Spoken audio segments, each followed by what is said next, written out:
I have 7:30, so I think that'd be appropriate. Okay. All right. I'll call to order this meeting of the Town of Durham Planning and Zoning Commission.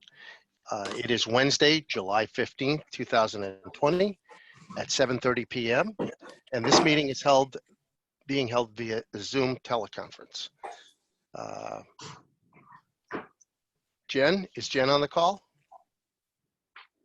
Yes, There hi. she is. Hi, Jen. Would you be so kind as to call the roll, please? Sure. Josh Edinger. Joseph Pasquale. Matt Thompson. Here.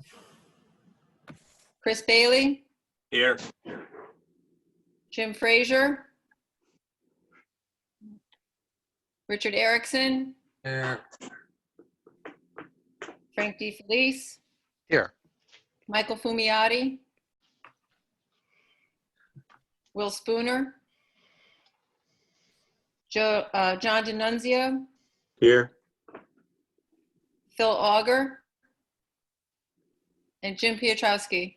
Here. All right, I see Josh is signing on now, so we'll just give him a minute more. And if we need to seat any alternates, just let us know, Jen. Frank, Joe is signing on right now too, and Phil Auger. All right, thank you.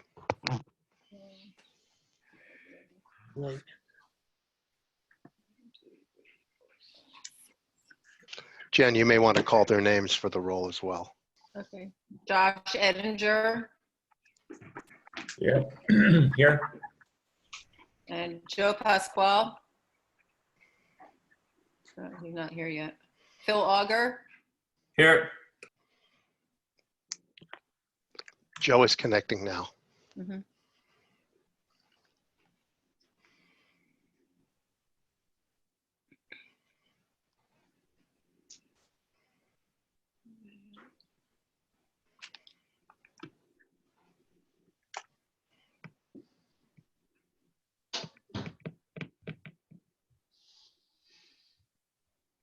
Yep.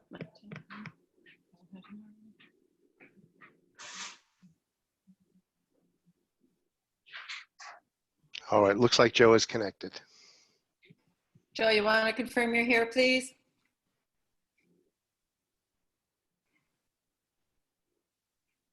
Joe? Hello, Joe. Looks like he's muted. He is muted. Robin, can you unmute Joe? There we Okay. go. Hi, I'm Joe. unmuted. All There right. Oh, that's too bad.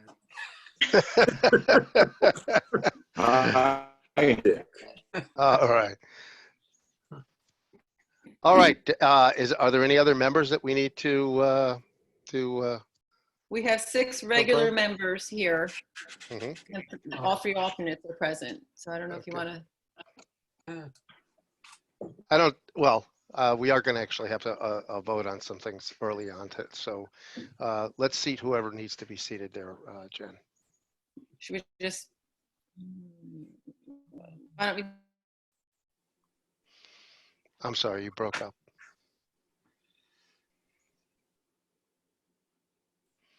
I think Jen's frozen. Uh-oh. There you go. You're There back. you go. Now we hear you. Okay. What were you saying, Jen? So we can seat the 3 alternates for the 3 regular members that are out.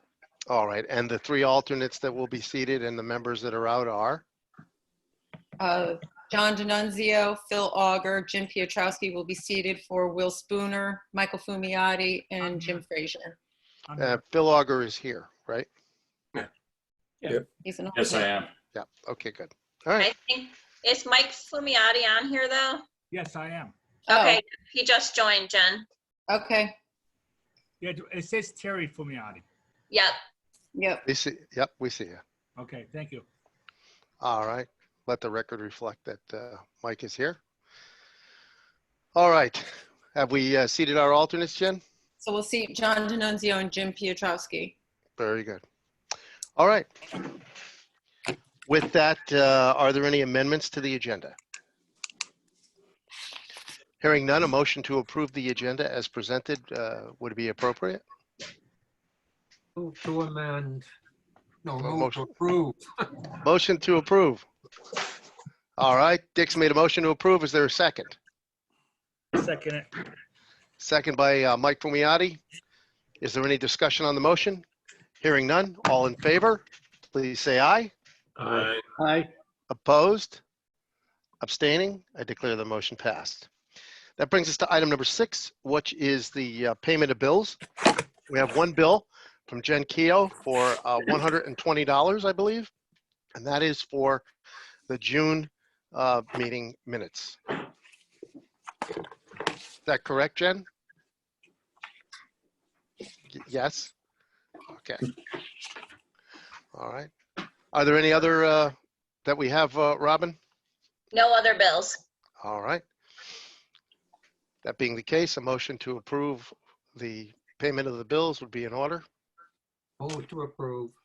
Motion by Dick Erickson. Is there a second? I second. Second by John Denuzio. Yep. Is there any discussion? Hearing none, all in favor, please say aye. Aye. Aye. Opposed? Abstaining? I declare the motion passed. All right. That brings us to item number 8 on tonight's agenda, which is a preliminary discussion on the meeting that is going to begin at 8 p.m. And the reason I thought it would be advantageous for us to have a preliminary discussion is simply that, first of all, this meeting, even though this is our regular Planning and Zoning Commission meeting of the town of Durham, we have several invited guests. The town of Middlefield is invited. The various boards and commissions throughout the town are invited to participate as well. And this is all kind of groundwork for the regional plan of conservation and development. And as some of you will remember, maybe I think all of you will remember, a few years back in Durham, we did our own plan of conservation and development. This is similar, but on a larger scale. So it encompasses the 17 towns that are our region. If I imagine that most of you, if not all of you, have had the opportunity to look at the introductory presentation or participate in one of the two meetings that they offered, RiverCOG did, on the introduction of RiverCOG and the introduction to the Regional Plan of Conservation and Development. And so what I wanted to do before the 8 o'clock meeting with RiverCOG starts is go through and just kind of maybe talk a little bit about some of the questions that they've put forth for us, and also some of the issues that you know you as commissioners may have that we can certainly bring to their attention. So I guess I'll start with the first question, which is, what is your vision for the lower Connecticut River Valley? Kind of a far-reaching question, right? But you know, it's 17 towns. It includes Durham, goes all the way to the shoreline, and you know, they'll be asking these questions, and they're going to kind of want some feedback, some discussion. So, are there any other commissioners that have any kind of a suggestion or anything that they can offer as to the question of what is your vision for the lower Connecticut River Valley?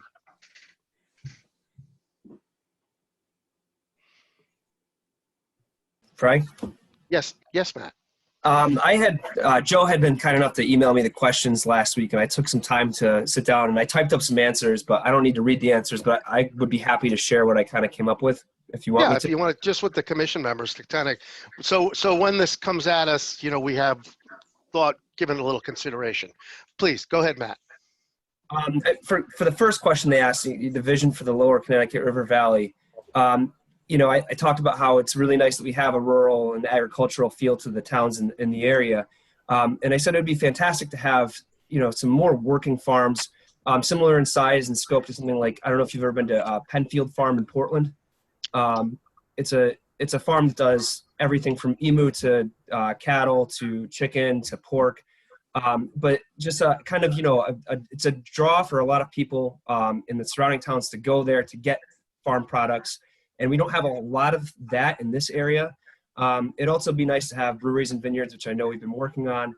And, I said that one of the things that I would love to highlight for this region would be the Madabassa Trail, which links a lot of the towns. And it's really some really nice hiking, especially in Guilford and Madison and the line all the way up through Durham. We have the ability to use, I think, what we have geographically that would really set us up economically also if we were to highlight some of those strengths. So. Good stuff. Very good stuff. Are there other folks that have given the question a little bit of consideration? Maybe we can just talk it through. Yes, this is Jan Wojers from PNZ in Middlefield. Yes. My thought was that Lower Connecticut Valley, River Valley, should present themselves as an area of tourism and all kind of outdoor activities for families and individuals. Okay, very good points. All right. Others that may have a kind of an opinion on this? Josh? I know you've given this some consideration. Yeah, it's interesting. I was mostly looking for some guidance on the direction, right? Is it the question of like, well, what do we think of as the brand for the regional area? Because while I agree, it does include Middletown, which I think is going to have quite of a different feel. But I agree with you in that, largely it is a tourist destination. You'd think of, it has the coast, it has a lot of outdoor recreation, it has, the restaurants of Middletown. And so I think that is the common theme, but I was curious also, mostly I agree with that notion that is a little bit of the sort of brand, but I was trying to think larger than that. And I haven't sort of settled on anything yet of sort of like, as a region, what are we known for? Certainly the river sort of ties us together, as is the name of the group, the RiverCOG. And that sort of has its own sort of image and benefit. So anyway, I'm sorry, I actually haven't, I've thought about it a lot. I haven't settled on something that I think is a reasonable answer yet. And that's fine. That's kind of why I wanted to walk through this with everybody so that, we just give it a little bit of consideration before everybody gets on the call. I will tell you, I find the use of the word brand that you put forth very interesting. That was one of the things that we actually discussed early on regarding that, how we would make, what would be our selling point? What, is there an opportunity to use that? All right, why don't we go to the next question? We'll talk about that a little before they get on the Sorry, call. Frank, I used the raise hand feature. Maybe you didn't see it. Oh, I didn't see it. I'm sorry, Phil. Go ahead. No worries. Just one aspect of it from a commercial standpoint that I think might be worth thinking about is historically Middletown was a pretty decent port. Here in Connecticut, we have the Deep Harbor in New Haven and New London that is pretty active. And I think it would potentially be beneficial if a certain type of shipping traffic were restored to Middletown, where there is a railroad hub, et cetera.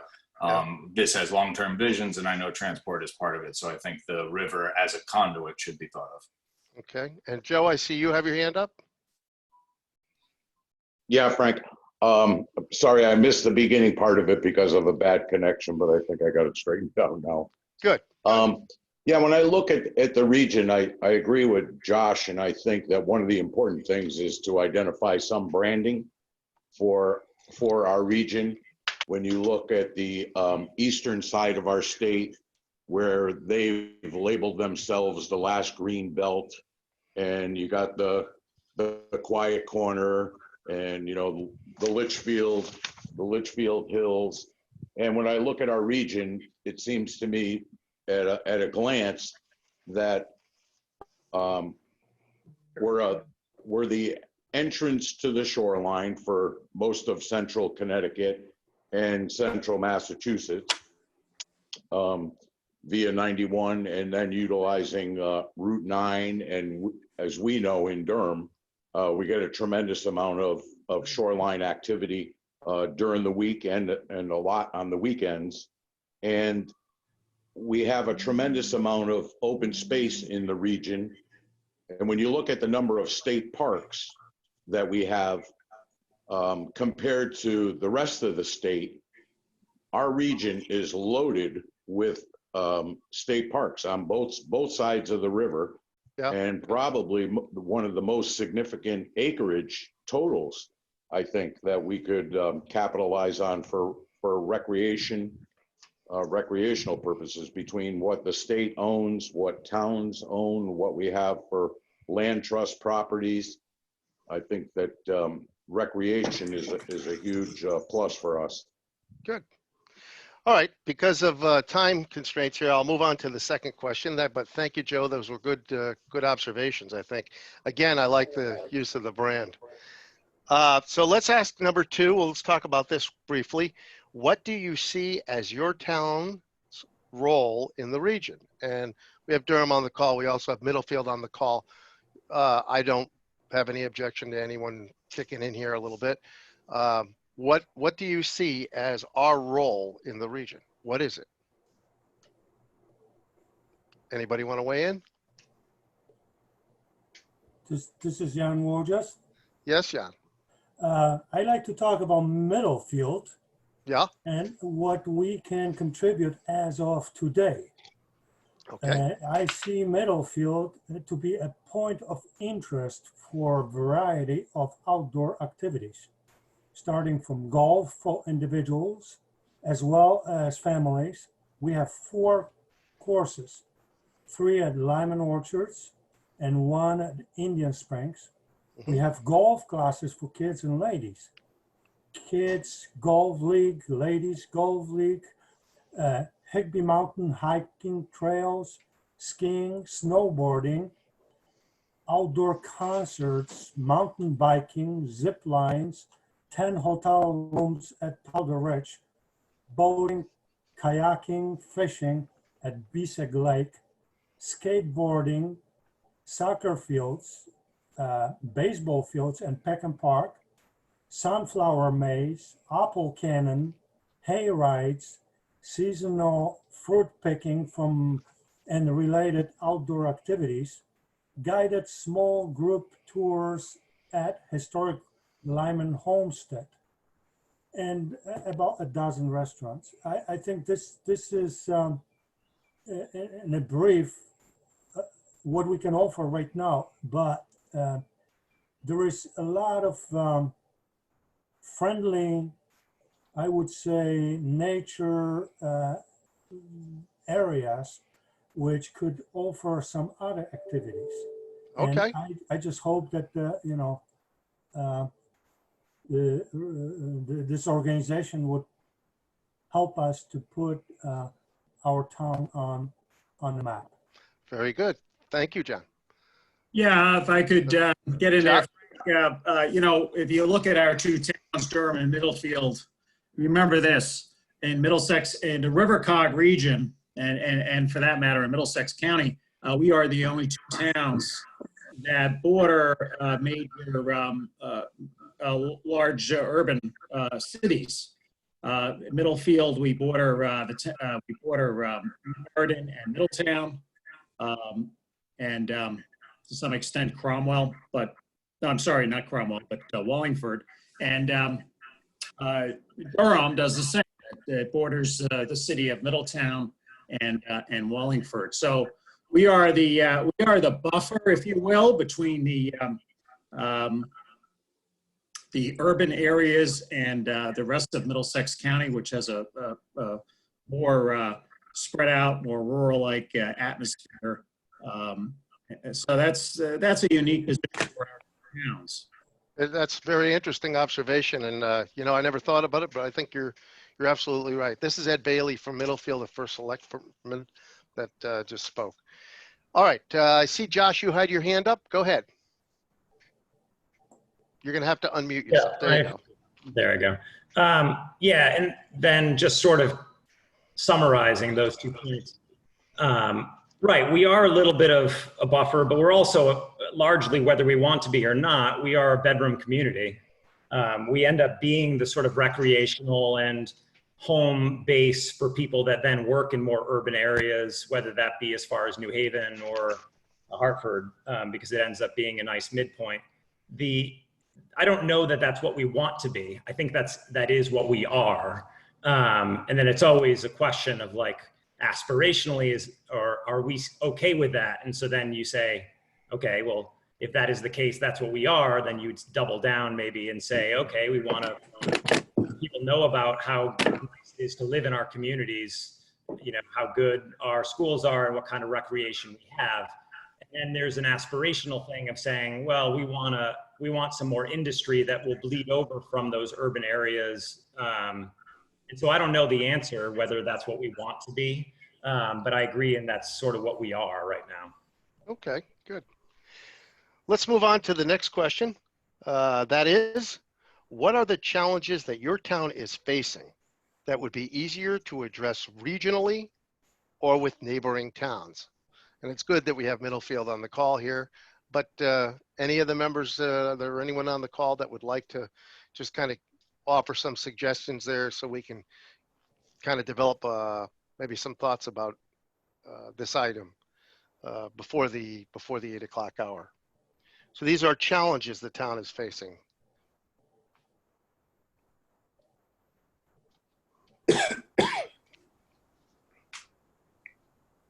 All right. Yeah, go ahead, Matt. You know, one of the challenges I think that we're facing is actually with affordable housing, and you know, that's something that the town absolutely needs to address. But obviously, you know, addressing that with neighboring towns also I think is pretty important for attracting younger working families to the region that maybe can't afford a home, given, you know, how expensive it is to live in these towns. Okay. Others? Joe, I see you have your hand up. Yeah, I think one of the things that, well, Durham and Middlefield are experiencing is the declining school population, and whether there's something regionally, if the other towns, which I guess are probably experiencing the same thing, is there more that can be done regionally? Good. That's a really good point. And of course, they are regional with us, right? All right. Let's move on to item number 4, or question number 4, rather.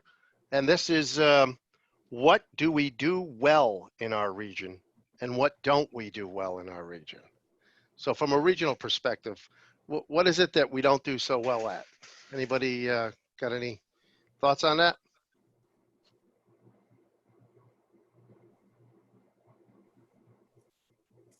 This is Jan Waters again. Yes, Jan. I think in Connecticut, we do very well maintain the character of the state, but we don't do very well with sharing information. And how so? Well, like for instance, I'm talking about sharing information between towns. That traveling through Connecticut is pretty much, and I'm talking about tourism. Connecticut is a land of hidden gems. And sometimes it's really hard to find the information about something so attractive and being just, you know, next town. Yeah, I think that's a good point. And that kind of gets back to maybe the idea that of branding or tourism. All right, others that might want to weigh in on that question number 4? We have a few minutes left.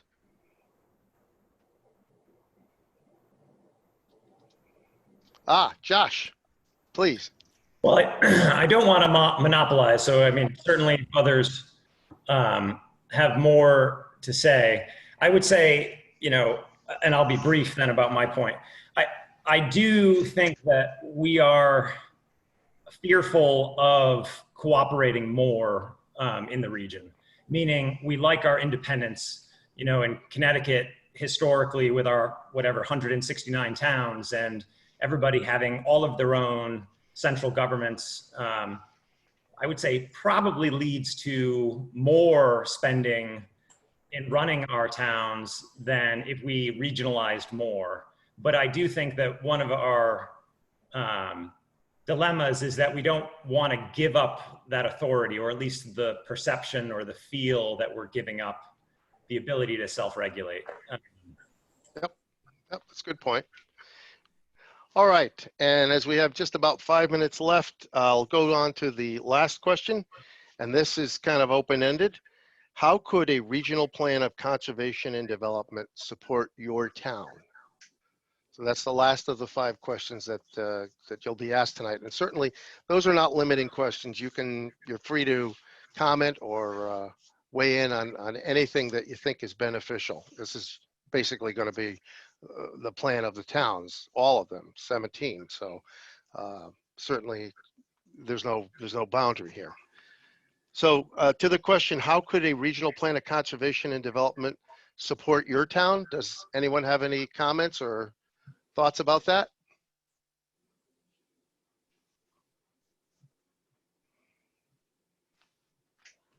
Hello. Hello. Hi, my name is Mary Ann Corona, and I'm from Middlefield. Hi, Marianne. One of the things we're already involved in, but we need to be involved in much more, is what really joins us. For instance, the Connecticut River goes through 4 towns, Guilford, Durham, Middlefield, and Middletown. That's a connecting ingredient, if you will. We need to pay more attention to the environmental aspects of our community, that and the wetlands that transcends the towns too. And I speak as a former wetlands commissioner and chair, and I serve on a river board for the Connecticut for the 4 towns representing Middlefield. And I think more effort and more attention needs to be paid to that so that it helps the generations yet to come. Thank you very much. Appreciate your comments. And you're absolutely right. The Connecticut is kind of a connecting feature for at least for Durham and Middlefield and Middletown, I think. So, There's one more comment I would add. I have not seen the questions in advance, and I'm sorry about that, but I called the town clerk's office and there was no information or print there. no, But this is came from RiverCOG as part of the presentations. I understand. But the other problem Middlefield has, and it's going to grow, is the state park. Watson State Park is an absolute overflow every single week. And more people are going to the state parks, given what we're going through with the epidemic. And we've got to figure out some other ways and some other places to help them with that, whether it be transportation or advertising. But I wish you could see Cherry Hill Road and Watson State Park, and then the road that goes into Middletown, loaded, absolutely loaded all the time. Okay. Well, I have seen the crowds as I've driven by, so I understand what you're talking about. There's garbage and everything else affiliated with this issue. All right. All right. With that, we'll just give everybody a couple of more minutes here now to sign in, and we'll let RiverCOG start their presentation at 8 o'clock. This exercise was really just kind of to get your juices flowing and your thoughts going, especially the commission members, both in Durham and Middlefield, that from planning and zoning, because these will be issues that RiverCOG folks will be asking us about. So let's see what we've got here. Robin?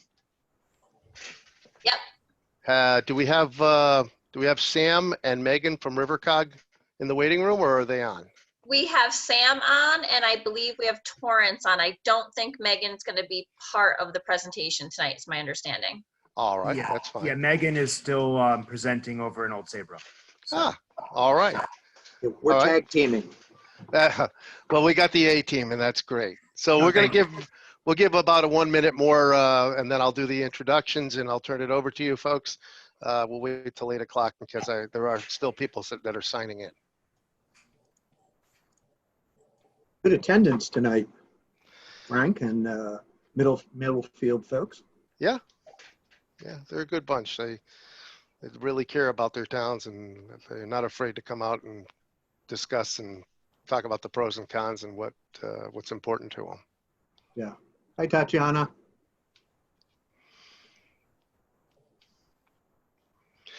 All right, as it is now 8 p.m., I'd like to introduce the folks from RiverCOG that are going to be providing our presentation this evening.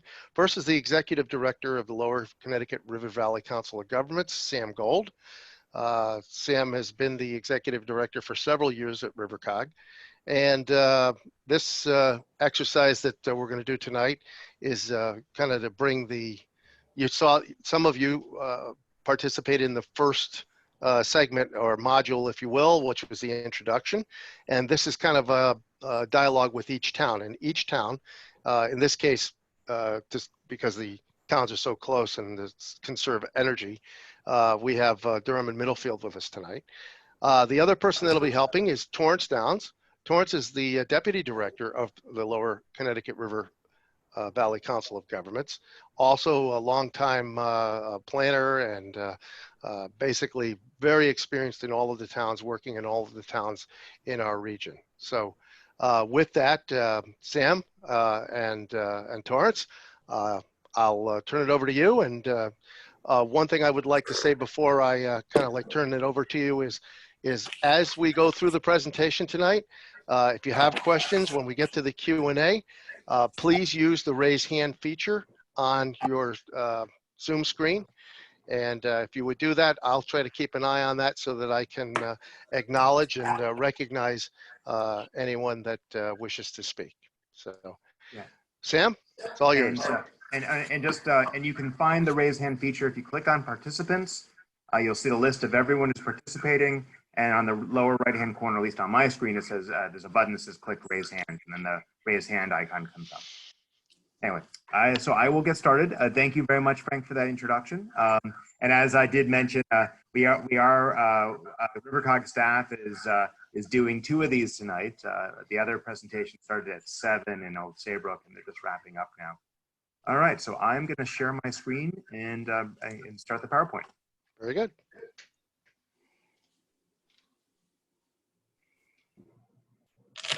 Okay. All right. Good evening, and thank you for joining us. And also, thank you to Durham and Middlefield Planning and Zoning Commissions for allowing us time to speak with you this evening. We really appreciate the residents commissioners from both towns coming together for this presentation. My name, as Frank already said, is Sam Gold, and I'm the Executive Director of the Lower Connecticut River Valley Council of Governments, which also goes by RiverCOG.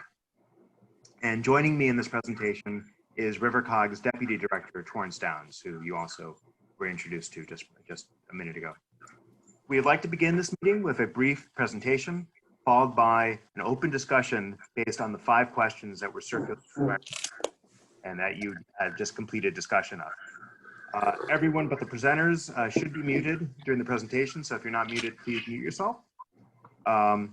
And as we go into the question and answers, please unmute yourself before speaking, of course. And we'll go more into those procedural matters when we get to that portion of the presentation. And overall, we expect this to last about an hour, but if people want to ask more questions, we're happy to stay longer.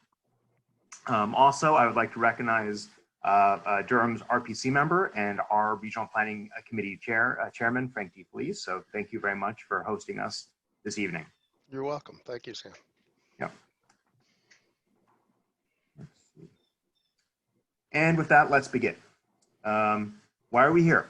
Well, as a reminder, RiverCOG, the Regional Planning Committee, the RPC, and our consultant, Alton Halliday, are working on the first regional plan of conservation and development for the Lower Connecticut River Valley region.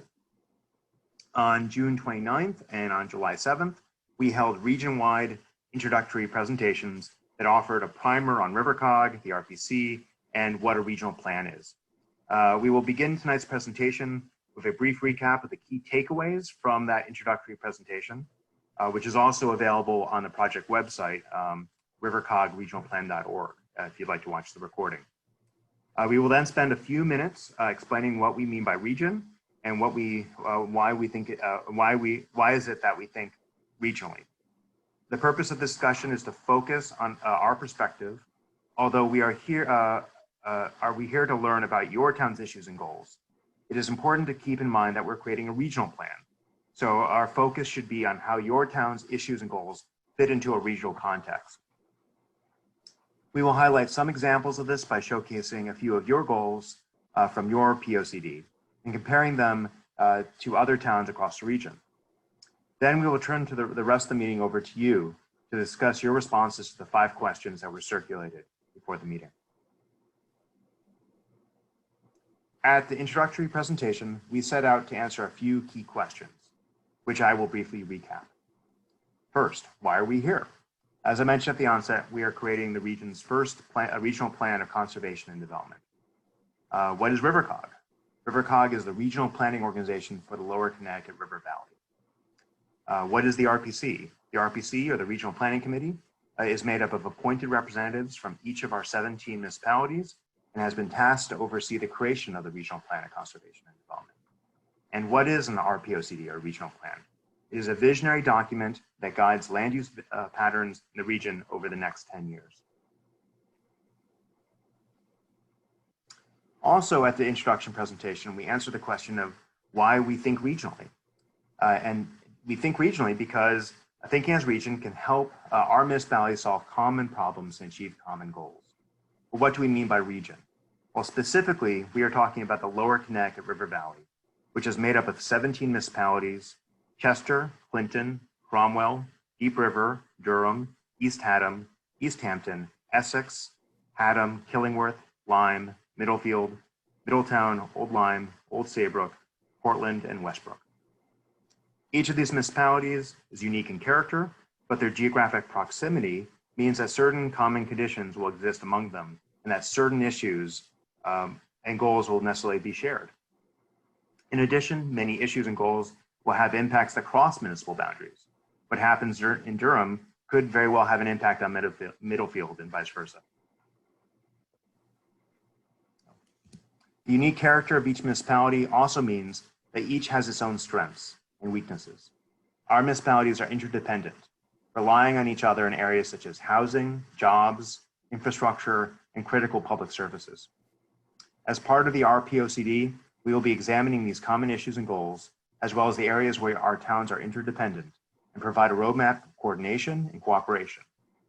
As part of this effort, hearing from you about what matters to your town is critically important.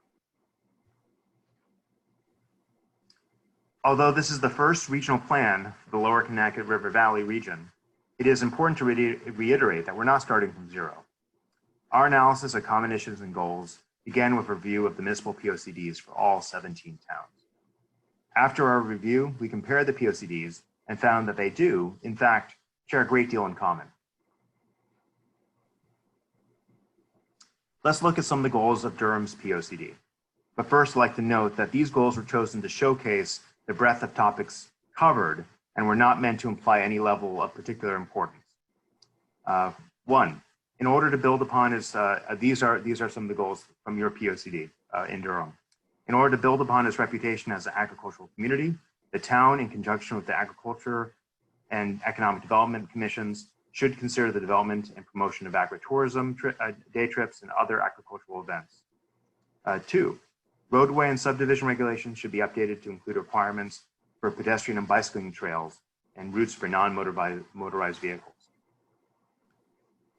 3, review and, if necessary, revise building and land use regulations to accommodate the construction of smaller homes, consider higher density development in areas where septic and soil limitations are not problematic, and consider compact, mixed use, and transit-oriented development patterns. And 4, the Historic District Commission shall encourage community events on the town green and within the district to build support for historic preservation efforts and to cultivate pride and desire to protect our heritage. In Middlefield's POCD, we identified these common goals which are shared across the region. 1, encourage accessory commercial ventures such as tourism sites, public harvest, equestrian centers, bed and breakfast inns, and retreat learning centers. Such building and activity centers should be clustered to maintain large surrounding open areas.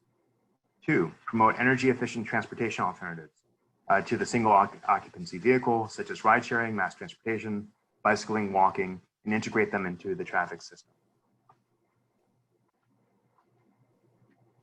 When we look across the region at other municipal POCDs, These goals were widely shared. 16 towns had goals related to increasing or promoting tourism and recreation, with 7 having goals specifically on agricultural tourism. All 17 towns had goals related to improving bicycle and pedestrian connections. 15 towns had goals related to encouraging mixed use and/or higher density development in targeted locations. 12 had goals related to promoting education and sensitive stewardship of cultural resources. And all 17 had goals relating to diversifying our housing stock. And 14 had goals related to creating connectivity between key nodes in town. To be clear, the level of importance of each of these goals to the various municipalities differ, as does the exact verbiage. But the point of the exercise is to show that each of our towns, at least on a base level, agree on what is needed in the region going forward. So at this time, I'm going to turn over the presentation to Torrance Downs, our Deputy Director. And this is now when the time when we want to hear from you. So take it over, Torrance. Okay, again, my name is Torrance Downs, and for those of you on the 2 P&Zs, you may recognize my name as who signs the referral letters you receive when you have regulation proposals that we need to review. So as Sam said, we've reviewed your plans and made regional comparisons based on data and our own professional experience, but you live in your town and have an intimate understanding of how it functions, what it needs, and what makes it special. Before we turn to the 5 questions that were circulated prior to this meeting and which were discussed by a number of you from 7:30 to 8 o'clock, we're going to go over some procedural matters. We will look at the question one at a time with 10 minutes for discussion of each. If you would like to speak, use the raise hand function, and Frank, I guess we'll have you call on them. Absolutely. That'll be fine. Please try to keep your comments to 2 minutes and leave time for others to respond if there are other responses. If you have more to say when your time is up, we can return to you and then in the end, time permitting, go back to you. If discussion on any question ends before the allotted time, we'll just move on to the next question. And then any time at the end can be used to revisit any of those questions after we've discussed all 5. Similarly, if a discussion goes beyond 10 minutes, we'll move on and can revisit that question at the end, again, time permitting. Finally, we do understand that these are some pretty big topics to be discussed in only 10 minutes. And also, sometimes people aren't necessarily comfortable, speaking in front of a lot of people. If you have any thoughts or comments on any of these questions that you're not able to express at this meeting, you can always email them to our senior plan. Frank mentioned Megan, who's doing the old Sabre discussion right now. That's Megan Juflis at mjuflis@rivercog.org, and we'll put her name and email address in the chat box for you. You can reach out to your RPC member if you want. For Durham, as you know, that's Frank. And Middlefield is currently unrepresented on the RPC, and we did have a couple of members of other towns join the RPC as a result of listening to the initial webinar. So if any of you are interested from Middlefield, you can reach out to Megan or Sam or me and or Ed Bailey, and we'll help you get appointed.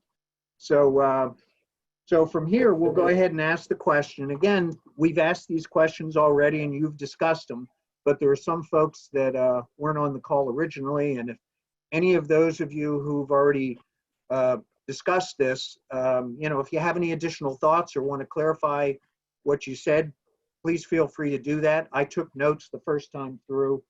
So the first question was, what is your vision for the Lower Connecticut River Valley?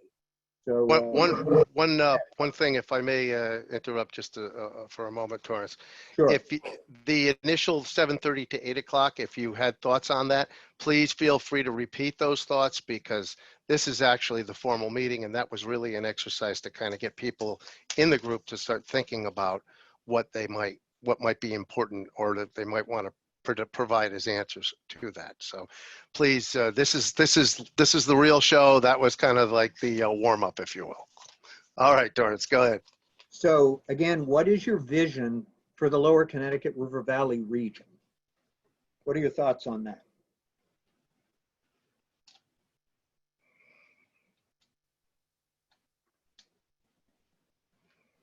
All right, I see Matt Thompson has his hand up. Matt, go ahead. I'm just going to kind of repeat what I guess I said when we walked through this earlier. You know, I spoke about Penfield Farm in Portland and how that is really a fantastic place and it draws a lot of people from, I know, Glastonbury and East Hampton and surrounding towns. It would be fantastic to see other farms take on sort of like a similar scope as Penfield does. I also spoke earlier about the Madabassa Trail. You know, it connects Guilford, Durham, Madison, Haddam, Middletown, Middlefield, Meriden. Those towns, you know, we all have a lot to offer. And I know that that trail, that there's some excellent hiking. It's some of the best views in the state. And I know that other people spoke about the need to attract tourism. And I think that, you know, sort of highlighting our environment and what we have to offer would go a long way in attracting business and economic activity. So that's kind of, that's where I stand. Oh, good. Well done. Others wishing to speak on this question? What is your vision for the Lower Connecticut River Valley? Joe, did you want to say anything? I think you had some comments to that. Yeah, I guess it kind of goes along with what Matt was referring to, that it seems when you look at our region and the 17 towns compared to other parts of our state, that we have a tremendous amount, if not maybe the most, I think it'd be worthy of investigating, that we have a significant amount of state land, town-owned land, land trust property, for recreational uses. And I think as a region, we should try to capitalize on that. I think we probably have the most state parks as a region compared to other parts of the state on both sides of the river. And I think regionally, that's something that we should try to capitalize on. All right. Thank you. And I have Laura Francis followed by Jean Wojes. Laura? Hi, everyone. Thanks for having us here tonight. So when I think about our region, I go back to the study that RiverCOG did a few years ago, an economic development study, to see where our opportunities are, and we did a little analysis of what we currently have. And two surprises came from that study. At least they were surprises to me. That we, as a region, are much stronger in manufacturing than I think many of us believe. And also that we are very strong in what they characterized as lifestyle businesses. These are people who could make the money that they are making doing the thing that they are doing anywhere, but they choose to do it in Middlesex County or in the RiverCOG region. And so I think this plan should reflect that finding and encourage that finding. So why were we so surprised to find that we are as strong as we are in manufacturing? Well, it's because we have manufacturers in our region that are pretty much operating under the radar. And so if that happened by accident or if that happened by design, we need to encourage and strengthen that, right? Because manufacturing, if we've learned nothing from this COVID experience, we need to start making more products here on our shore. And we need to reshore what we have offshored for many years. And I think we need to pay attention to that, number one. Number two, as far as the lifestyle businesses, again, if we learned nothing from this COVID experience, we've learned that many of us have successfully worked from home. And if that is the case going forward, in fact, if it's a case going forward even in a bigger way than before, then we stand, I think, ready to attract more of that. So I am hoping that this regional plan will take a look at those two things. Thank you for letting me comment. Thank you very much, First Selectwoman Laura Francis. Jean, I have you next. Go ahead. Yes, as I mentioned before, I personally like to see tourism and all kind of outdoor activities for families and individuals, especially in the light of development of COVID-19. A few weeks ago or a month ago, when most of the golf courses in neighboring states were closed, Lyman Orchard was open, and it was pretty much blooming. It was really hard to get to book tea time, and I think we should learn from that one, that we can provide all kind of outdoor activities, which by definition are safer in relationship to development of COVID-19. All right. Thank you very much for your comment, John. I think I have Ed Bailey, First Selectman of Middlefield. Is that correct, Ed? You have your hand up? Yes, that's correct. Thanks, Frank. Yeah, just a comment, just to follow up a little bit on what Laura mentioned. You know, that study did mention, it did have a big piece on lifestyle and people who work at home. And, you know, during this current pandemic situation, a lot of people have been working from home. And that just, that's something we need to look at on what we can to support more of that in our RiverCOG region.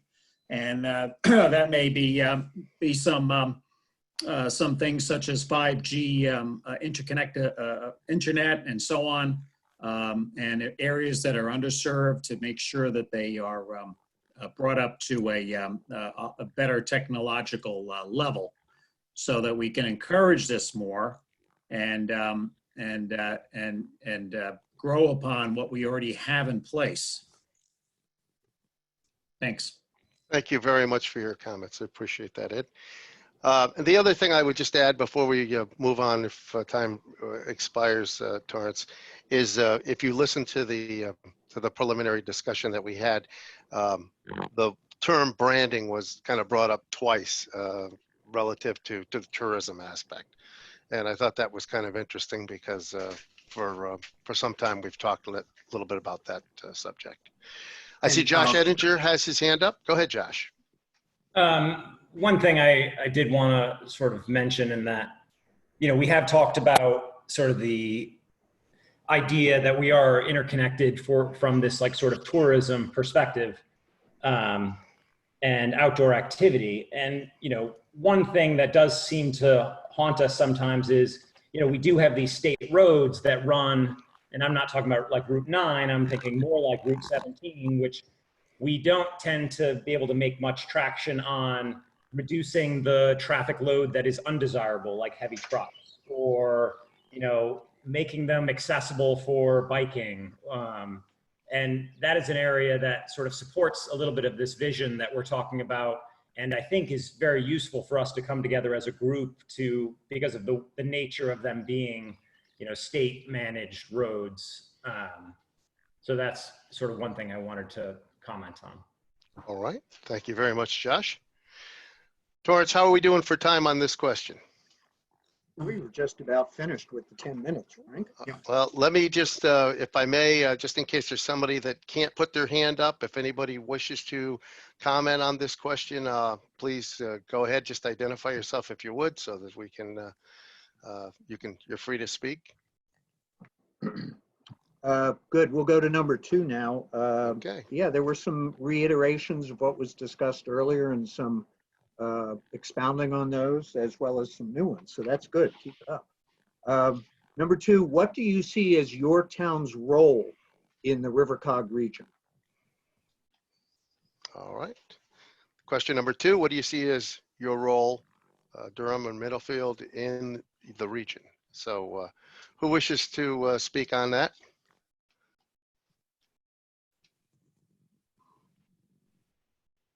Matt, did you have any comments prepared for that one? Sure. I mean, I'll share what I had. You know, obviously I spoke earlier about utilizing farming and, you know, by extension of farming, I'm including breweries and possible vineyards, which I know the town of Durham has sort of started to look at. But also, you know, and I spoke about this earlier as well, I would love to see us improve affordable housing in the region. And I think Durham could be a part of that in some capacity. I know it's come up in surrounding towns in the past, but we need to be able to attract younger working families in the town or into the region. And I know I wasn't the only person that kind of mentioned that as an issue in terms of declining enrollment and, you know, that sort of thing. So that's all I got. All right. I see First Selectwoman Laura Francis. You have your hand up? Go ahead, Laura. Thank you, Matt, for bringing up those topics. It is something that I wanted to mention in one of these areas tonight. So I see Durham's role as a supporting player, and I say that because I understand that Durham's not an island, and that we are very much dependent upon the other towns in our region for a lot of things. For instance, we get a lot of our medical and our social services services from Middletown. You know, we enjoy the riverfront from the towns in our regions that are lucky enough to have the river go through their towns. So I feel that because we enjoy the benefits of so many of the other towns, that I feel Durham needs to play a supporting role for other towns. And one of the things that we've always been very strong about is to give good education and a nice quality of life here in Durham. And I think that it's high time that Durham takes some affirmative action to make that quality of life affordable for everyone. And I think that it's that in this plan, there should be some emphasis on that. All right. Thank you for your comments, Laura. Others wishing to speak? I would just note also, Torrance, that Durham's agricultural history is kind of placed in it. I suspect that there are many people that see Durham as being kind of an agricultural hub, or at least an agricultural an opportunity to engage in agriculture. And some of the things that the town has done recently, moving towards that goal that was identified in the municipal POCD. So the agricultural history and the role is important, I guess Middlefield too, but to the entire region, that's a core importance of your town. Okay. All right. Do we have others wishing to respond to this question number 2? What do you see as your town's role in the region? I'm If you'd not like sure. to, go ahead, please. Yes, it's Mary Ann Corona. It's so important that local areas be able to produce food, particularly given what we've seen in the past few months. And Lyman Farm is doing an outstanding job with that. And they have for a long time, and they've increased their agricultural output. Yeah, Middlefield has just about everything. We have a very high-tech industry in Zygo. We have the hiking on Connecticut Forest and Park. We have the public open space down at Wadsworth, which is overloaded. We have Lake Besic, we have the ski area, and for a small town 5 miles across, that's saying something. We also have the 2 largest power line, high line crossings in the state in Middlefield. They're the highest taxpayer, by the way, too. So, I mean, for a town our size, we're like the model town. We have everything. And but particularly I'd like to emphasize, I agree with who talked about the 4 golf courses, because that is actual open space most of the year. Plus, drive through Lyman's and look at the food that's coming out of there. So I have said enough about that. Good comments. Thank you very much, Mary Ann. Others wishing to speak on this question? Question number 2, what do you see as your town's role in the region? Are there any callers on the phone that would like to speak? You're having difficulty raising your hand because of the being on the cell phone rather than the Zoom software? All right. How are we doing for time on this one, Torrance? Well, we're a little short of 10 minutes, but if there are no more comments, we can move on. And if anybody has any additional thoughts, we can come back and add that to the responses for that question. Yeah, and I think on to number 3. I think one of the things that would take aways from what I heard earlier also what had to do with the fact, and Laura alluded to this, is that Durham and Middlefield are somewhat, in some ways, supporting. They're not exactly bedroom communities, but you know, they're not a Middletown, they're not a New Haven. They're the place where people live because they like living there. Right. All right. Are there any other? Oh, I see, Joe, you have your hand up. Go ahead. Yeah, somebody else had mentioned it earlier in the conversations about both Durham and Middlefield have rail service. And that's something that some of the other communities for freight don't have, that we should try to maybe capitalize on also. It's a good point. You don't often hear that, but that's true. Yeah, first time that's been mentioned, so that's a good one, Joe. Yeah, it's a freight service, I think, Torrance, for Tilcon, and I'm not sure who else is using the line, but. Good, good. Yeah. Yeah, this is the freight line through Wallingford. Yeah, I think it goes through, I think it ultimately goes through Wallingford. Ed Bailey from Middlefield, have your hand raised? Ed? Yes, sorry about that. I was muted. That's okay. Go ahead. Just to expand on that a little bit, you know, one of the things that Middlefield and Durham also is our proximity to the new railroad station in Meriden. And, you know, that's the Hartford to New Haven line, soon to be Springfield to New Haven line. And I do know of people already in Middlefield that utilize that commuter service to get down to New Haven, and in some cases they may go to other parts in Fairfield County to work and so on. So our proximity to that is very close. Literally 5 minutes from Middlefield, you can be at the train station in Meriden. So I just wanted to point that out since the subject of transportation came up. Good, good. That's a good point. Thank you very much. Torrance? Okay, we'll go to number 3 now. What are the challenges your town is facing that would be easier to address working regionally or with your neighboring towns? All right. Ed, do you have your hand up again, or is that from before? Ed Bailey? Residual hand raised. It was from before, but I do have a comment on that. And I think, well, please do. Go ahead.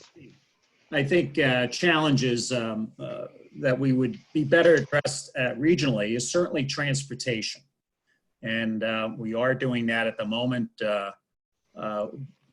Middletown Area Transit and Ninetown Transit are in talks about merging into a more efficient and more powerful public transportation network. So that is in progress, and RiverCOG is coordinating that that study and that we hope will lead to a merger. So that I think is a very something that we just cannot do on our own. Small towns can't really provide any meaningful public transportation, and this is an opportunity to strengthen throughout the RiverCOG area, our public transportation. So I think that's something that we absolutely must do cooperatively as towns. All right, thank you very much, Ed. And I see Laura Francis, First Selectwoman of Durham, has her hand raised. Go ahead, Laura. Thank you, Frank. So I echo, and I've been working closely with Ed on the transportation issues, but another one that we need to address regionally goes back to my original comments about working from home and the lifestyle businesses that we are strong with in our region. And that is fiber infrastructure, broadband infrastructure, and bringing that to our more rural communities and suburban communities has to be done on a regional basis. I just on Monday met with a developer looking to bring some 5G technology into our community, and that's going to help our public safety communication network regionally. We have applied for a regional performance improvement grant regionally to do that. These are the types of things, we're working with Middletown with bringing water into Durham, and we're looking with the state of Connecticut to, even while we're building that project now, already working to increase and build upon the project that's going on now. So those are the types of things that we are stronger together building out.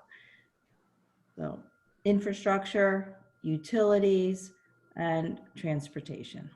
Thank you very much, Laura. I have Marilyn Koration next, and then I have Joe Pasquale on deck. Marilyn, go ahead. Hi. I think that regionally, really the only way we can address clean water issues. Our rivers, our streams, our creeks do not see the boundaries, and they carry whatever is in them from one place to another. And if we can't get a grip on that regionally with whoever we're touching, then there's no hope. But coliform counts and runoff and all of those things don't just affect where they happen, they affect the downstream. And I think that's something that's impossible to do without that connection with the neighbors. Good point. Thank you very much for your comments. Joe, go ahead. One of the comments that I made earlier was when we discussed this was declining school population, and that's something potentially we could look at from a regional perspective to see if there's anything that can be done to help communities deal with that. The other thing that I'd like to mention too is the solid waste stream and our transfer stations. And maybe Laura, maybe you could speak to this, because I had listened to the Board of Selectmen meeting that was held Monday night, and you had mentioned that as being an issue, and that seems to be maybe something we could deal with on a regional basis. Thank you. Laura, do you wish to respond? Well, sure. It is an emerging problem, and Ed Bailey serves on the Mirror Board, so he can speak as well. But it is an emerging problem. The state of Connecticut has made the decision that they are not going to seek bond funds to help redevelop the burn plant in Hartford, where a lot of the towns in our region send the MSW. So that is something that we will need to figure out together as we look to take that facility offline and find another solution for our MSW. Right, the cost of managing that solid waste is expected to rise if they don't come up with a solution. And, you know, one thing that we can all agree on is that there's no silver bullet solution to this. It's going to be a combination of things that help us get there if we cannot find a way to pay for a better emerging technology than what we are currently using. Yes. Ed Bailey, I think you have your hand up. Yeah, just to add to that, yeah, the entire waste management industry has been turned upside down, not only with the lack of the value of recyclables. Recyclables have very little value anymore. And the cost of electricity, even with the trash energy plant up in Hartford, they're budgeted to get 3.5 cents per kilowatt to sell it, and they're lucky right now to get about under 2 cents a kilowatt.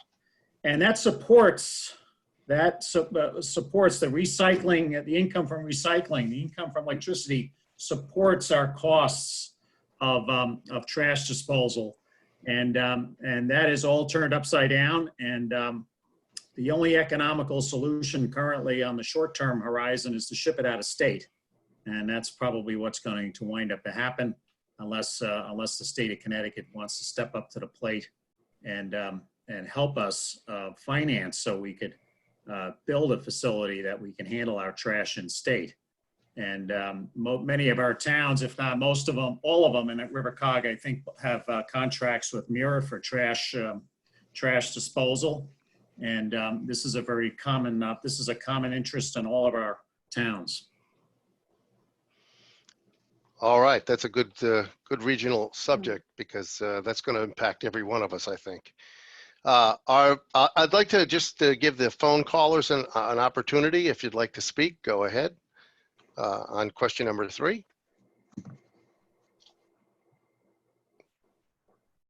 Frank, you might want to remind people how they do that, how to unmute themselves. Yes, to unmute yourself, you have to go to the participants menu, and down at the bottom, you have a choice. It's the center button that says mute me or unmute me. No, I think if you're on the phone, do you have to do *6? Oh, I'm not familiar with that, Laura. Anyone can confirm? I think you're correct, Laura. And also we can manually unmute them, or at least Robin can. All right. It is *6, Frank. This is Deborah DeFelice. You sound familiar. Deborah. and when I did want to speak, and I did know it was *6, but the first question, when you said we could talk, as soon as you finished saying we could talk, we went to the next question. And all right. And I did want to say that was how do we see our region? And I think people in this region want to, when you talk to younger people, when you talk to working people, a lot of people I work with live in Durham, Middlefield, and Wallingford, and they want things to do, things that are places to go, things to do, good paying jobs, and Laura hit it on the head, access to the internet. There is so many complaints about spotty or expensive access to the internet in this area that it would be nice if the region could fix that. But anyway, I'm going to mute now. Well, thank you for your comments, Steph. Do you mind giving us your name? Or if you did, I didn't hear it. It's Deborah DeFelice. Oh, that was Deborah. Okay. All right. Let's see if we have any other comments, any other questions? I'd like to make a comment. It's Mary Ann Corona. Go ahead, Mary Ann. The biggest issue I have all my life worked with the environmental groups is garbage in Connecticut. And the guess is that New York State will only take our garbage for several years. We have to address not only the actual household garbage, but all the plastic and all the other issues. It's being felt strongly in Long Island Sound. Every environmental group that I'm involved with is looking for partial solutions. So anybody who has any ideas how to address any of this, please let your organizations know. It's not going to be easy. It's not going to be cheap, but we've got to do it for environmental reasons. And even the governor has noted it as probably the top issue in the state of Connecticut when we get through the virus issue. Well, thank you very much for the comments. I see Jean has a hand up. Go ahead, Jean. Yes, in the light of pandemic, many people realize that they don't have to live in a town or city where they work. And I think we should take advantage of this situation. I agree with Laura that we need to address the technology and make sure that the internet connections are strong. But if we can attract people from New York City to live in our towns and work in New York City, I think we'll benefit not only the real estate industry, but also our schools systems. Thank you. Good point. So you see it as kind of an economic benefit related to the quality of life in our region. Right. Yeah, good, good. All right. Torrance, how are we doing for time? I think we're just about through 10 minutes on that one. All right. Want to move on to item number 4? Question Okay. 4. Number 4 is, what do we do well in our region and what could we do better? Any thoughts on that? All right. I see Ed Bailey has his hand up. Ed, go ahead.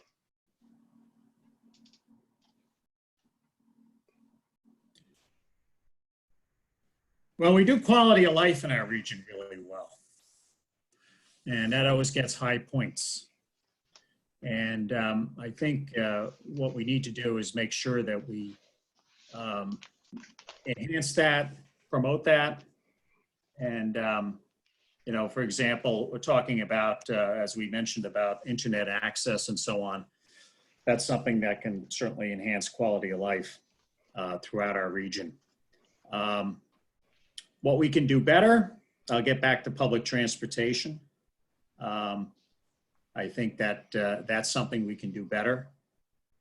You know, we talk about overcrowding, for example, in our town here in Middlefield, our Wadsworth Falls State Park, which is, of course, a part of it's in Middletown, and it gets overwhelmed. And, you know, if there was maybe some better transportation, people could go to some of the other state parks in our region and spread out the load, if you will, of usage. So, and also for jobs and for young people to get to educational facilities. For example, one of the things we're looking at our transit study for the region is to make sure that we have adequate bus transportation to our community college and that's located in Middletown. So I think that's something that we can definitely do better with, and I think we're moving in that direction, but we have to constantly look at it and make sure we reinforce it. Thanks. Thank you, Ed. Laura Francis, you have your hand up. I echo Ed's comments about quality of life, and I think leading that is education. I think district to district to district in our region, we have strong educational systems, not only public school systems, but we have a number of private schools in our region that are strong and higher education. So I think we do education very well in our region. But something that you may not really know, but we do cooperation really well in our region, really well in our region. Our Council of Government meetings are incredibly productive. we are incredibly generous with each other, and this happens not only with current leadership, but it has happened throughout several changes in leadership. So it's not just the people who are mayors and first selectmen currently.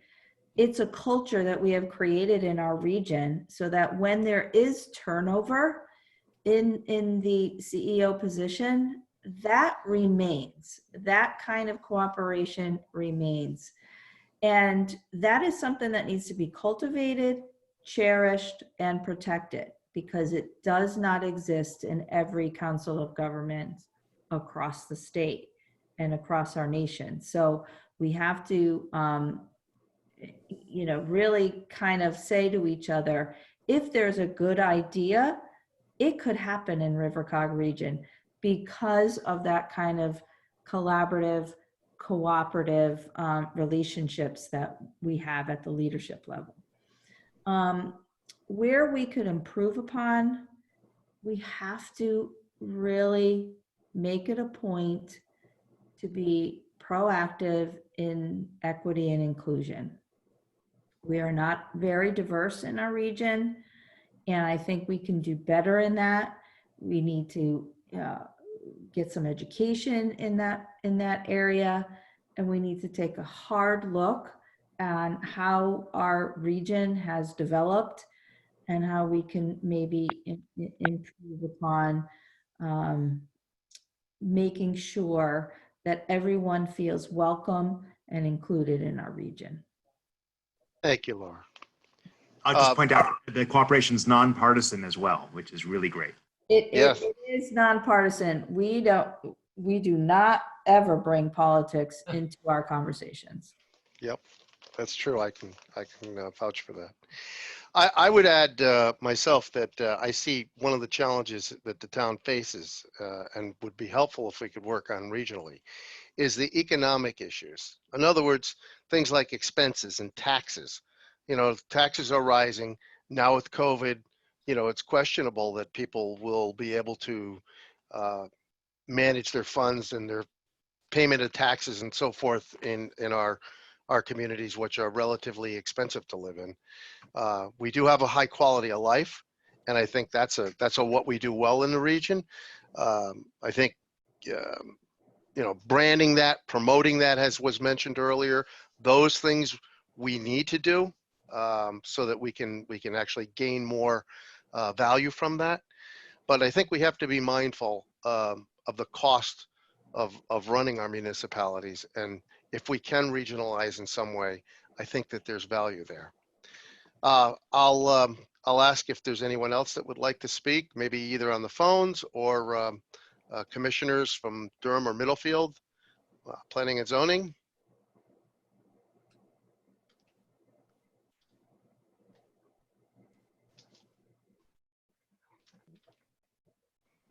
How are we doing for time on this question, Torrance?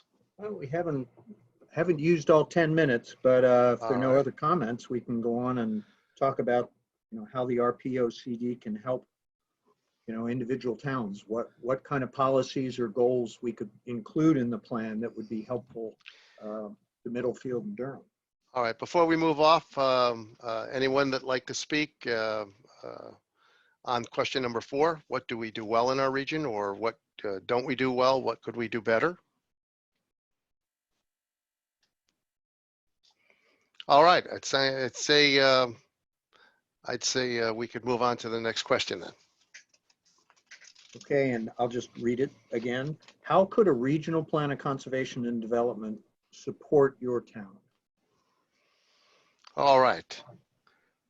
Comments or questions regarding this one? Hopefully comments. How could a regional plan of conservation and development support Durham or Middlefield?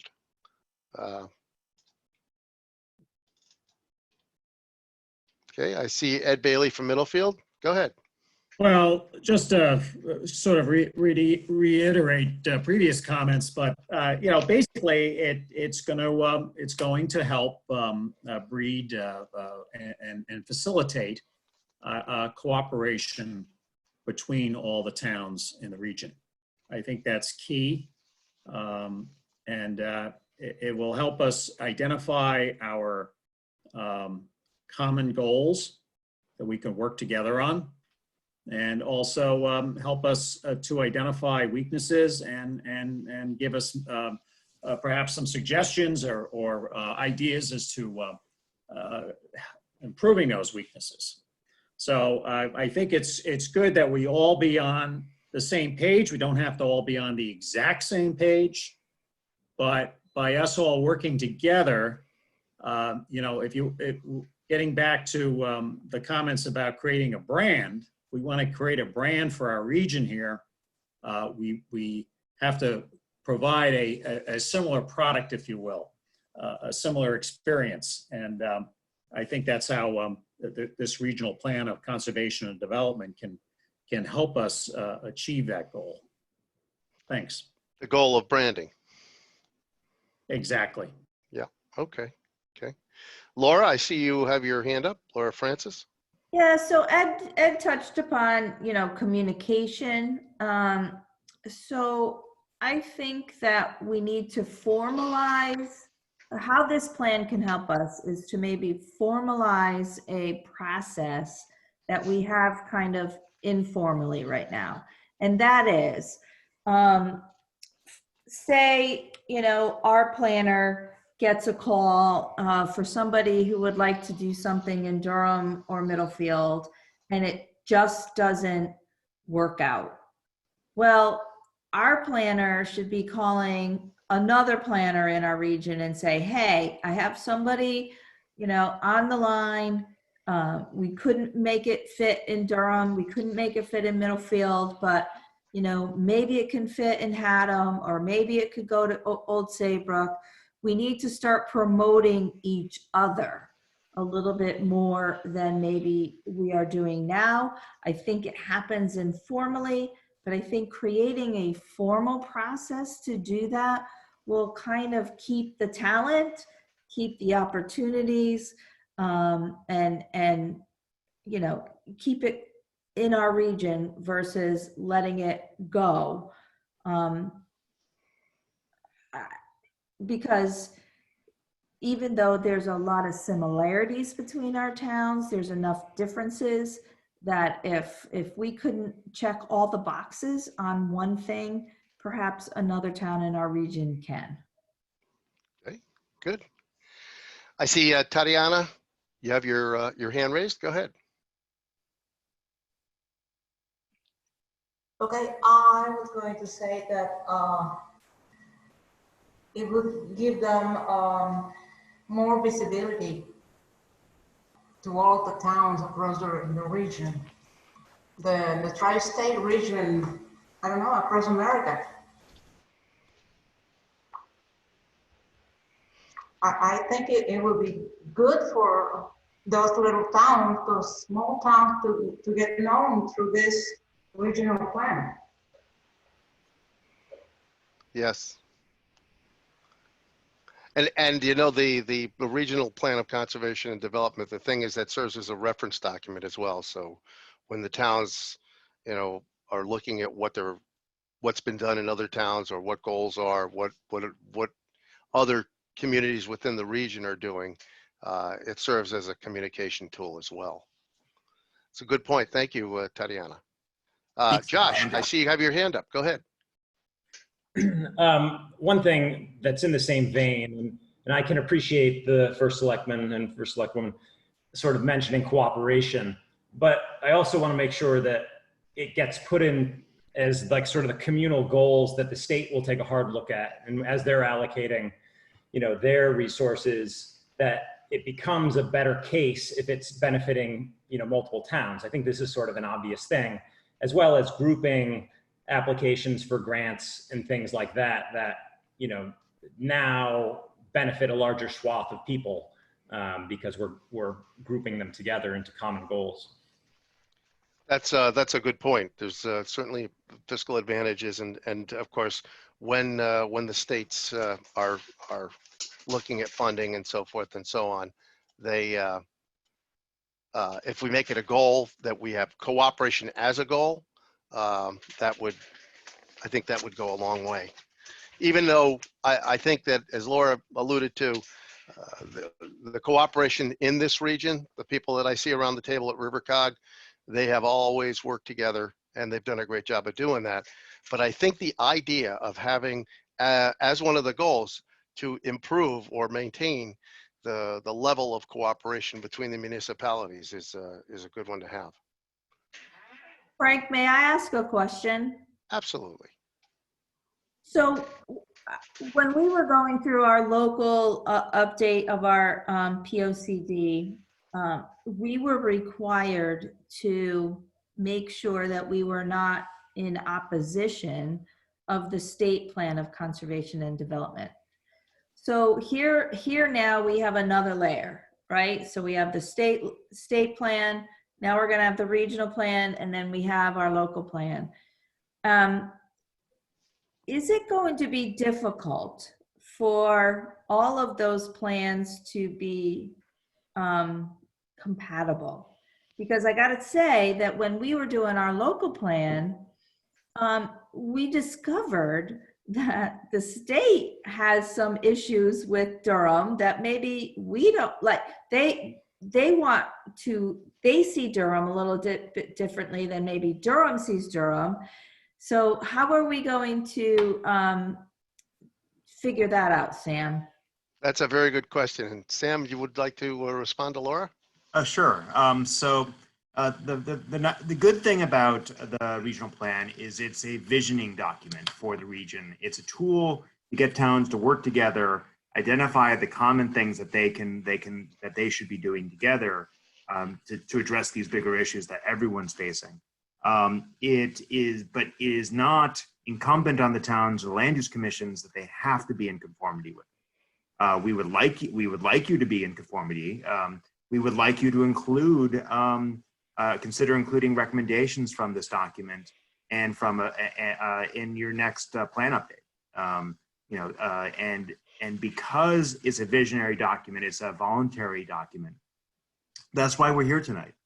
We are going to every town's planning commissions specifically because the planning and zoning commissions are the ones who have the powers to regulate land use in the state. And if you don't feel like we've consulted you, if you don't see a partner to support you, and in the creation of this document, you're not going to think about consulting it in the future. And we want this to be relevant and useful to you in doing your work. Will it be 100% in conformity with everyone's town plans? No, it won't. Sometimes you might need a regional document to say some difficult things that can't be said in the town document. But the goal here is to be a guide. We're not going to micromanage what happens on what parcel, though there will be a future land use map that will make recommendations for areas of development and areas of conservation. But it will be more general in nature. It won't necessarily be parcel based. The idea here is, this will assist RiverCOG's work. This will help with state grants. It will help with prioritizing money potentially. It also can be used by your commissions in support of your decisions. This is one more document that you can take in as you make decisions on applications, on zoning changes, to consult and say this is something relevant and legitimate that we had input on, and this proposal is supported or not supported by the regional plan, and use that in your calculations of how you make your decisions. So that's something which we want this to be a tool for you. This is not meant to dictate anything to you, although I can't guarantee that it's going to be 100% in conformity. And when we write, Torrance is in charge of our land use referrals to both your commissions. When we review proposals that you get in or that you send in to us, we'll make comments. We'll say, if this is in conformity with the plan or not, or what goals it supports or not, because we want to take this document seriously. But at the end of the day, powers remain with you. So this is meant to help you, not to complicate things. Thank you, Sam. Thank you, Laura. I see George has his hand up. Go ahead, George. Thank you, Frank. George Eames from the town of Durham. And first, I just was curious, has anyone, Frank, ever told you that you sound exactly like Michael Kay from the Yes Network? What an amazing voice. You should be doing Thank you, George. Should be doing the Yankee games. Basically, I have a broad-based question more to RiverCOG. And I'm wondering if you forgive the Christopher Columbus euphemism, how flat is the RiverCOG map of the 16 towns? Ed Bailey has mentioned that Middlefield clearly is touching Middletown on one side and Meriden on the other. We clearly touch Middletown as well as Wallingford. If you cross the edge, do you fall off a cliff? That's a good point, George. Regionally, you know, the state is divided into these regions, but you know, even with some of our referrals, we go to the other regions and we say, okay, we're going to make this change, and does this impact you? There is that back and forth that's intermunicipal impacts that's looked at, but it's a very good point. I'll ask Sam and Torrance if they'd like to weigh in on that. Go ahead. So I'll weigh in that no, it's not the end of the world. And we work very closely with our neighbors and our neighboring COGs and our neighboring towns. You know, just to our west is the South Central Regional Council of Governments, and in a number of different areas, we are actually part of the same region. So Laura and Torrance are very involved in our emergency planning district, which is the Dems Region 2, which is most of Middlesex County, and then the New Haven area. And we're currently working on a regional approach to how we deal with the response and recovery from COVID-19. So on many different areas, we work on different scales. So for emergency response, we work on a larger scale, which covers multiple regions. But there's many scales to regional. So as you know, if you're a regional school district or your shared transfer station. So that's why we list the number of towns in this context. We do coordinate. One thing that we're looking at is very closely is bike ped connections between our regions. And how do you connect our region to Meriden? How could you make it possible for someone to safely cycle into Meriden and take the train? You're not that far, but is it safe? That's the question. And George, this is Torrance. In particular to this question, Meriden is a town that I often have conversations with in terms of, you know, the town planner with respect to regulation changes. And just recently, they were trying to get a regulation passed very quickly at the beginning of this pandemic situation, where they were looking to relieve their town of a lot of the parking regulations. It was part of the executive order, but we bent over backwards to help them out so that they could meet their timeline through this inter-region coordination. So yeah, I would say of late, Meriden has been one of our most common towns to coordinate with outside of this region. So that's a good question, George. All right. Thank you very much, George Eames, Selectman for the town of Durham. Any other questions or comments on question number 5? How could a regional plan of conservation and development support your town? Anyone on the phone wishing to speak? All right. Torrance, Joe Pasquale. Go ahead, Joe. Yeah, I guess this, the comment is more for maybe Sam and Torrance. When the COG was developed and the 17 towns, when I look at the map, why was not Madison included in our region? And could it possibly be included? Is there benefits for us? So I can answer that. The state decided that the regions should be reorganized starting in the beginning of the last decade, around 2010, 2011. And most of the current COG regions were formed out of existing organizations. So the Connecticut River Estuary Regional Planning Agency and the Mid-State Regional Planning Agency. Mid-State covered northern part of Middlesex County, and Estuary covered southern part of Middlesex County plus Lyme and Old Lyme. So those two organizations in whole merged together. And Madison, which has been a member of the South Central Regional COG for a long time, has stayed a member. That doesn't mean that we don't work with Madison. In fact, Ed Bailey and Laura Francis talked a little bit about regional transportation and regional transit.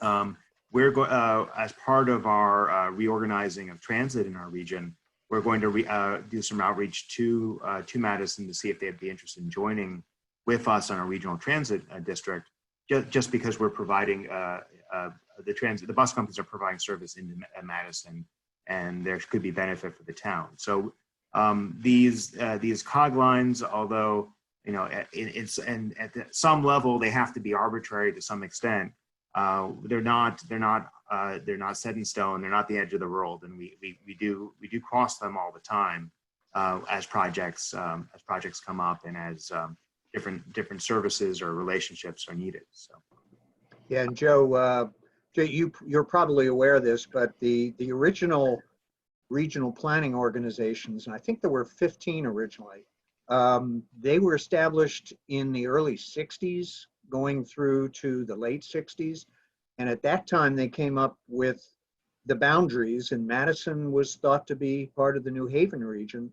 And as Sam said, when we had this reorganization within the last 10 years, in some cases, there was some cherry picking of towns that went from one region to another, but that was when one of the regions was, for instance, split in two to be absorbed in two adjacent regions. But yeah, they've been, the boundaries, other than the recent, consolidations, have been really stable for decades. And it was just an original thought that, Madison was more like New Haven than it was, as a member of the region that has the river as its core. So, yeah, interesting question. And funds, we've supported the town of Clinton, and in many respects, it makes sense for Clinton to regionalize services, like let's say for 911 in that direction. So, when it comes up, the COG boundaries doesn't stop the towns from cooperating together. Frank, can I comment? Of course. Yeah, so it is a good question and a good comment, because sometimes cooperation doesn't necessitate a common border. And our government, our state government, has passed laws recently, and Sam could expound on this a little bit better than me, that now allow towns, any two towns to do, or any 3 or 4 towns, that any one town can do on its own together.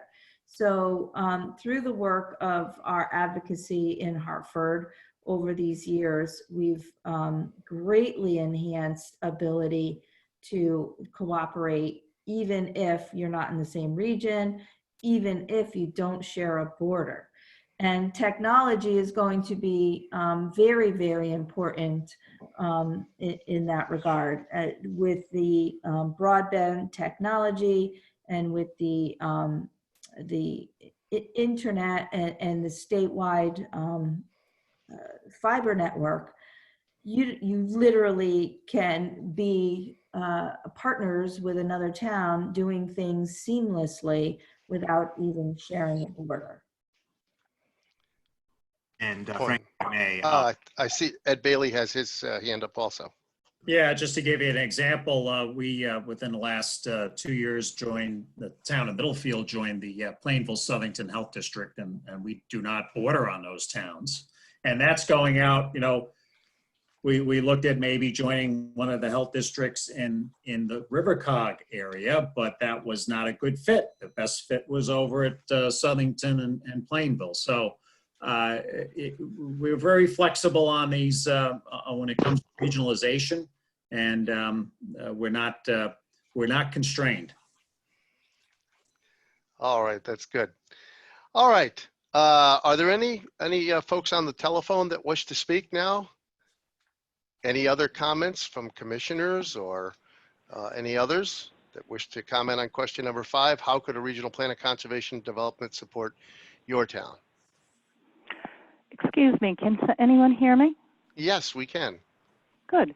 I wasn't sure how well *6 would work. That works. My name is Kathleen Kokoska. I'm part of Middlefield. I'd like to offer a historical perspective for my community for the sake of the conservation aspect of this plan. My roots here go back 100 years. Back in the 50s when I was growing up, Middlefield was family farms. And I won't go into the description of how that all worked, how everybody helped one another out, but I've seen over the last going on 70 years now, the family farms have pretty much disappeared. We've got Lyman's and a few other areas, but they're gone. They've disappeared into housing developments. They've been sold by people who could no longer afford to keep them, people who retired, their children sold the land and they got out of town. And I'm seeing Middlefield being slowly nibbled away. It looks to everyone like we have a great deal of land yet, but they're not looking at it from my history. They can't see what I once saw. And I'm concerned that down the road, there's going to be less and less of Middlefield. And if you ask people, they're going to say, well, we love the rural character here. Well, what's going to help us preserve that rural character for down the road? And it is important. We had people, I remember people 20 years ago who were coming here because it was just too crowded where they were. People who came from Cromwell because they felt that they were just one on top of one another, and they wanted a feeling of space. I remember when, I think it was Jim Gibbons who was doing talks going around from the Yukon Extension Service a good 10, maybe 15 years ago, to the various P&Zs expounding on the importance of not only open space from the sake of tax and tax bases, but the psychological importance of open space and green space on people when they come into a community where they just feel that they can breathe and they can move. And I want to know how you, the RiverCOG, will help Middlefield keep that quality down the road. Very good question, and my thank concern. you very much. Who would like to take that? Sam, Torrance? Well, I'll start with it. So part of that is exactly us hearing that comment. The whole purpose of tonight is to get guidance from you as to what's important to the towns, to the residents of the towns, to the commissioners in the towns, and that's something that we'll be recording down as part of this. Community. For a while, there was money from the state to help buy open space, but that doesn't really exist anymore. So Open space grants are still there are still some funds for open space acquisition. It's not, you're right. The state doesn't have as much money it's not putting as much money into that as they used to, and I don't expect in the future they'll have as much money. The silver lining, so the issue of COVID is that it's massively going to affect all of the budgets. So there may not be money to buy the easements or buy the land. And it might be, and there is a risk there of a double whammy because if you have people leaving from New York wanting to come here, and you're seeing that on the news the last week or so. But I'm sorry, I'm an interrupter. You have to excuse me for that. Oh, that's but okay. Eyewitness News has been putting stories out about how all of a sudden property values are going up. It's starting at the shore, but they expect it to creep further north. Well, I think the takeaway that we're taking from here is, and I think it's the struggle for all of our communities, is how do we maintain what makes our places, our town special and attractive, and the places that we want to live in and our families want to live in, while at the same time accommodating change, which is we're always going to be accommodating change. There's always going to be change. That's going to be the constant. But how do we protect those things that are the essential, valuable things that make these our towns places we want to be in? So Sam, is there, maybe you could give us a little bit of a feedback. How will the plan of conservation and development help to preserve those areas? So very specifically, we will have a recommended future land use map, and we will be recommending areas where development should be focused, and areas where conservation should be focused. Areas where you have, let's say, active agriculture and prime agricultural soils, areas that are that have important historical characteristics for the landscape. Being identified, let's say, as a conservation area will help us find money, whether it be on the state or federal level, to help, let's say, buy conservation easements or buy land. Ultimately, private property, people who own private property pay taxes, and they are entitled to be able to use their land profitably. So there's a balancing act there, but the hope would be that that this document would be in addition to your town plan and to the state plan, to try to make sure that we preserve what's special and important of Middlefield, while at the same time realizing that we're never, if you're a museum, you're dead. You need to be alive, and that means accommodating change. So it's a very careful balancing act, and it's the struggle that every single town faces, and we hope that this document will help answer some of those questions as to, okay, these are the areas where change is good, and these are the areas where we would like to conserve. All right, thank you very much. I see Joe Pasquale has his hand up. Go ahead, Joe. Sam, will the towns be playing a role in the development of the maps that you're referring to for conservation and land use? Oh, definitely. So the regional planning committee is charged, has been appointed, and created by the CEOs that sit on the board of RiverCOG, and given the responsibility of creating the draft plan. They provide the oversight on this document. We have a staff at RiverCOG, and we have a planning consultant, FHI, who's assisting us with this project. But ultimately, it's the regional planning commissioners who will be providing the oversight and input and really helping guide the development of this document. And then this will eventually get referred up to the CEOs, Laura Francis and Ed Bailey, for them to adopt. So yeah, this is and that's why we're here tonight, is because we want this to be the town's document. This isn't RiverCOG staff's document. It is the document of the 17 towns, and we want to make sure that we hear you and we reflect accurately what's important to you and what you're saying. Yes, and that's true of all 17 towns for everyone that's on the call tonight. The Regional Planning Committee felt very strongly that there was a need to have this one-on-one interaction with each town. Granted, tonight we're sharing with Middlefield, but that's not unusual for us. And so that they actually developed this relationship between RiverCOG and this project and the towns themselves, so that the towns play a part in this. And as we talk a little bit in some of the upcoming slides, I'm sure Torrance and Sam will walk us through exactly what the plan is.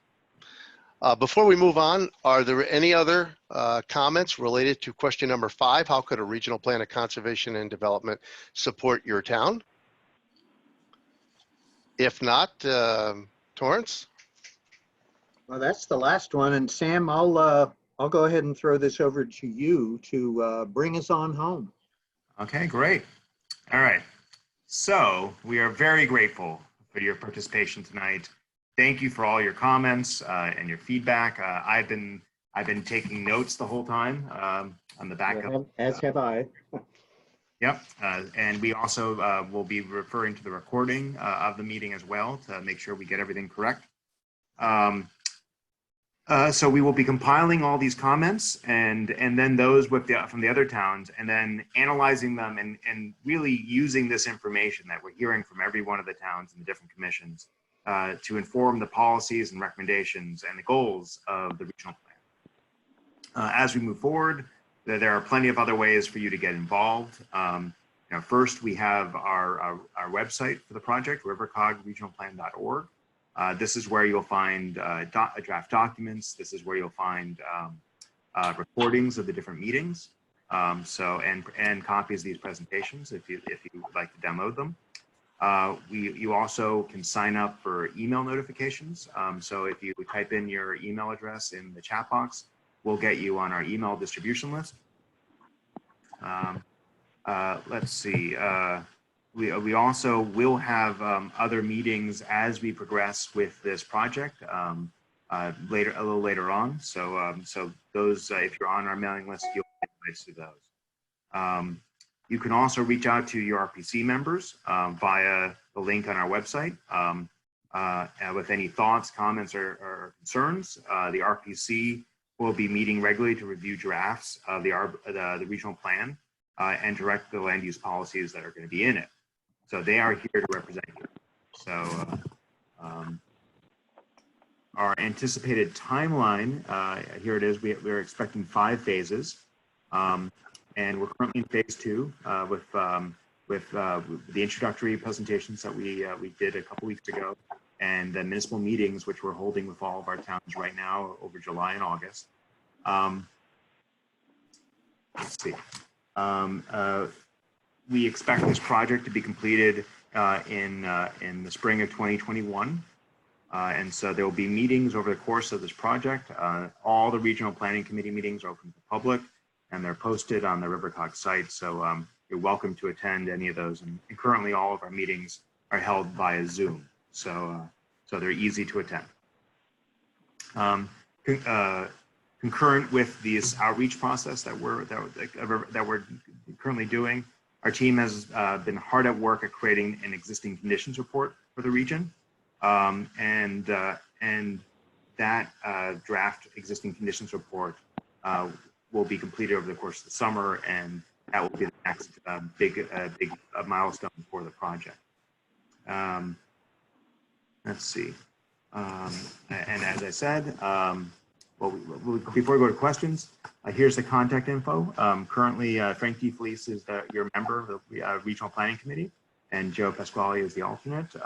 We do have vacancies for Middlefield.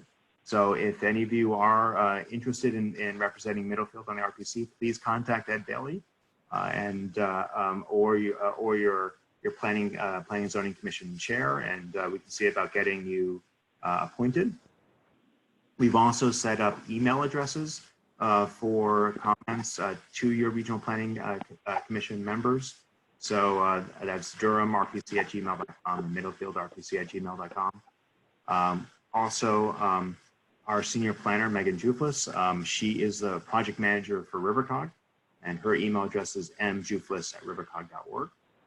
And once again, you can find a lot of this information at rivercogregionalplan.org. So I think that wraps it up. So any other questions that you have that you would like us to answer, this is the time to ask. All right, so we can go back to any of the other questions, or if you have other comments you want to make, or if you have questions about anything to do with the Regional Plan of Conservation and Development, please feel free to raise your hand or chime in, and we'll recognize you.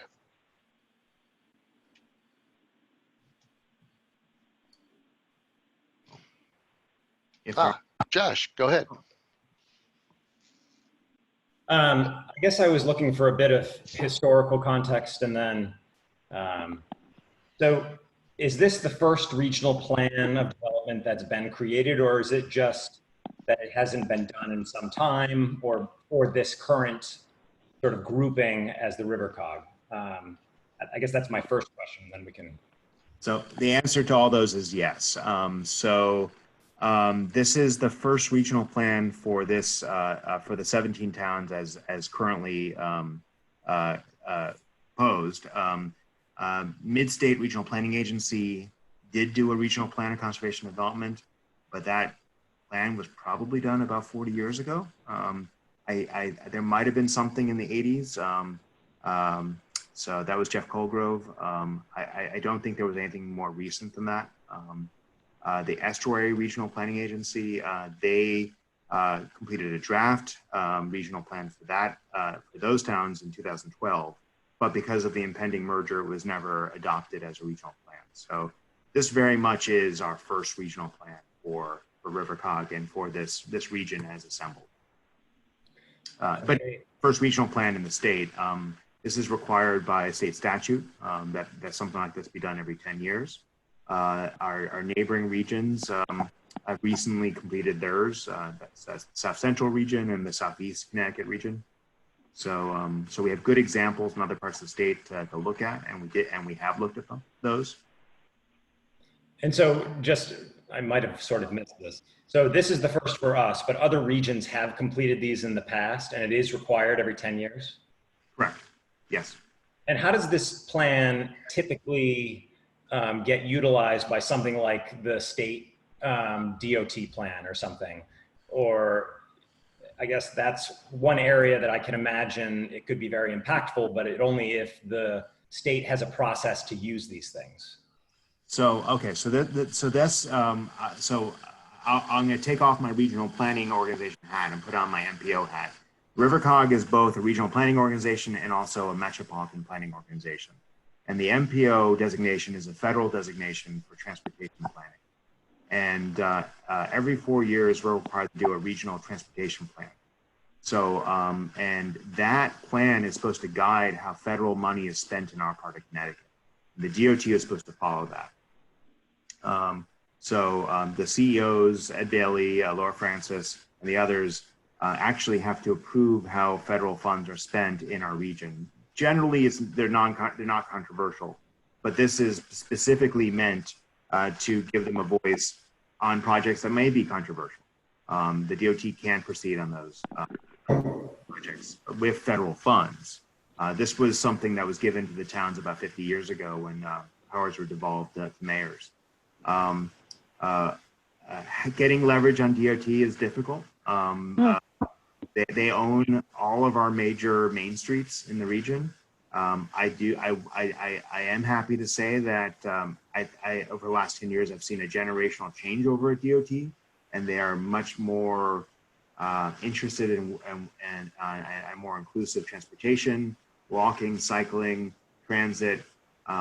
They seem to be more interested in livability and the fact that people need to get places. It's not just about cars; it's about people. So they can still be difficult, and many times they live in a silo in Newington and don't really understand what's going on in our communities as much as we'd like them to. But the COGs have a role in that, in communicating with DOT clearly, and trying to make sure that they understand what's important to the town and what the towns would like or not like. But it is a struggle. Okay, Josh? That was my question, so I'm good. You're good? Okay. All right. Are there any other questions related to tonight's presentation or the plan or how to contact anyone at RiverCOG? Couple things I guess I'll add, and then anyone has anything that they'd like to chime in with, that's fine. I think it's important that we're engaged in this process because we need to share our visions, both Middlefield and Durham, and we have to identify important issues for us, and we want to be the folks that are out there critiquing the work that's being done on this plan. So I'm hoping that everyone that's on tonight's call, and even if you're not on tonight's call, but you learn about this and you perhaps view this later on, you do participate and you're engaged in this plan. Just as with any municipal plan, there will be goals in this plan, and I think it's important that the folks that are on this call contribute to that, deciding what those goals are for this region. So with that, I guess anyone else that would like to speak or has any comments or questions? Actually, this is Kathleen Kokoska again. I do have a suggestion on the development side. I have a home-based business. My brother has a home-based business. We don't have signs up. We're not noticeable at all, but yet we have businesses and we pay taxes. And I'm sure that there are a lot of other people like us in the communities. What can you do to help increase home-based businesses, especially in the light of COVID, when you have so many people out of work who are probably thinking, okay, I can't find a job, so maybe I can make myself a job. Sam, would you like to take that? Oh, sure. So first of all, you might have heard a couple of times this previous plan that we'd worked on, the Grow Smart Strategic Economic Study. And that report identified exactly that there are a lot of self-employed people who could potentially be anywhere and are working from home, and they're working from home here. And it identified this, some of the different types of businesses that could help support, or services that could help support those people. The issues brought on by COVID are pretty new. In the past, we would have said, having some meeting space, a meeting room or a conference space that home workers could use on a regular basis, or some basic sort of administrative support that could be supported. Right now, people are avoiding other people and not having in-person meetings, of course. But it is something that we have been thinking about, and we work very closely with the Middlesex County Chamber of Commerce. They actually sit on our board. They have a representative, and that's something that looking forward to how we recover from this. We're going to be working very closely with them, and I think home-based and self-employed people is going to be a huge component of that recovery. Small businesses like those are inherently more resilient. The days of having one big employer and everyone working for that one person, that one company are sort of over, and it makes you very dependent of that employer. We are more resilient when we have a variety of businesses, and small businesses tend to be also good neighbors in their towns because they live where they work. So I don't have all the answers exactly how we're going to recover from COVID, and very much like this is still an unraveling situation, unfortunately. But it is something that we will take into consideration. Sam, Laura and Ed and a number of folks brought up the idea of promoting these lifestyle type jobs working from home. So a policy in this regional plan could be, support this kind of change in the way we do business. And recommendations might be that, each P&Z in each of the 17 towns should consider or could consider looking at their zoning regulations and perhaps relaxing some standards, perhaps about signage in residential areas, or other things that that could happen in these towns, because in a lot of cases these type of things that you're talking about, I think business visibility, especially if it's a work, a home occupation kind of thing, it's the zoning regulations that can be modified to perhaps provide a little leeway. So that's an example of how a policy from this regional plan could be used at the local level. If the P&Z wanted to address that kind of revision, if they wanted to support that, they could cite the regional plan and say, well, our regional plan says we should be supporting this, and looking at these changes is consistent with the regional plan and possibly with your local plan. So that's one example of how a regional plan can be used. Well, I think a lot of people who have home-based businesses don't necessarily need signs, so to speak, because we develop our own client base. But for the person who wants create a home-based business. I would like to see them be able to go over to our town hall and be able to walk away with a folder of information that maybe RiverCOG could develop to tell them how to do it and what's available to them and who they can call and numbers, and just help them get off the ground. That's To your point, that would be a consideration. Yes. And I'll just this is a little I think this this idea is a little bit outside of the regional plan, but is something which I think we will be looking at. We are working on a grant application to the Federal Economic Development Administration for economic development planning work in Connecticut in the light of COVID, and how are we going to rebuild our economy from this recession we're going into. And I've been working with Larry McHugh at the chamber, and I think small business support like that, and making sure from a regulatory standpoint that we have regulations that are supportive of people starting their own businesses. I think is very important on both the town and state level. Yeah, and that would be a great example of regional cooperation and partnership. You're right, Sam. All right. I see Jay, you have your hand up. Go ahead. Jay? Hi, Jay Brown from Middlefield. How about doing something with standardization of forms for the region? That might help out an awful lot. And I know we've been struggling with that and making great headway here in Middlefield, but I think that if it was something that was done on a regional level, it might, with some input from you guys, might be a big help. I think that's a great idea. I think the best opportunity that we have in this is e-government, online government. How do you reduce the need to go to town hall? How do you get the documents and transact the business you need to transact with town hall on your schedule, 24/7 online, and not have to go into the town hall? How do you get access to your documents and your questions answered? It does not make sense to build 17 separate databases and electronic forms, and this is the opportunity to do it once, do it right, do it once, have a common platform, pay for that work and hosting once, and it's something. And divided by 17. What?